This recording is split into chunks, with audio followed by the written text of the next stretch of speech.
Welcome to Sewing Sampler, how to sew a hook and bar. This is the hook, and this is the bar.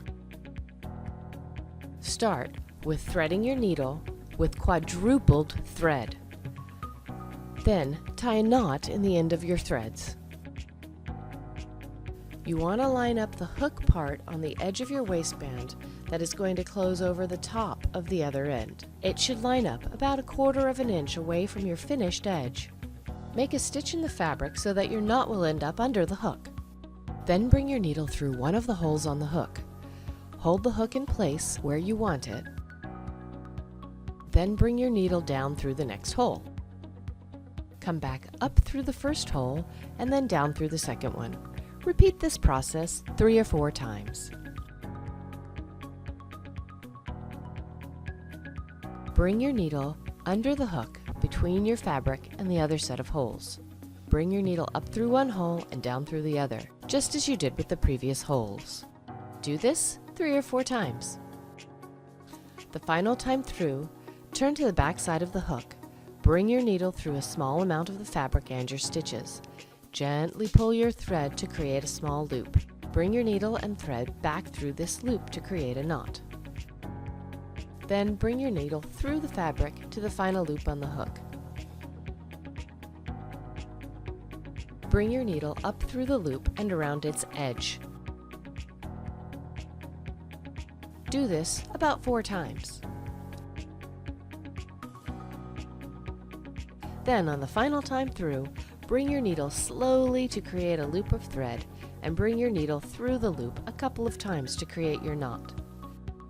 For this final section, you should do several knots on top of each other to make sure that your hook is good and secure. Run your needle between your hook and the fabric and trim your thread so that the tail is under the hook. Next, you will put on the bar part. The bar should be parallel with the hook. Hold the bar in place with one hand and take your needle and thread, bringing the needle through the fabric and up through the hole. Go around the outside of the hole and back through it 3 or 4 times. Tie a knot in your thread in the same way that you did with the hook. Then do the same with the next hole.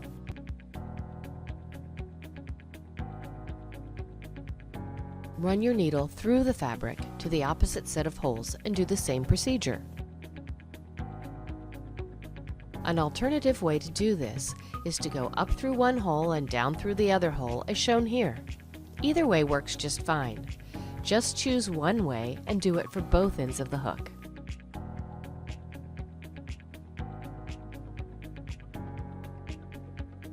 Tie the thread off by running your thread between the fabric and the bar around the threads.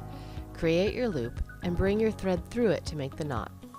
Do this a few times to make sure your bar is secure. When you're done knotting the thread, run the tail through the fabric. Ideally, you'll have 2 layers of fabric on your actual garment, and you can run your tail thread in between them. Trim your thread. Make sure that when you're done, the hook and bar will actually close the way you want them to, with the hooks snapping into place over the bar. And here you have a finished hook and bar. Thanks for watching Sewing Sampler. Please subscribe.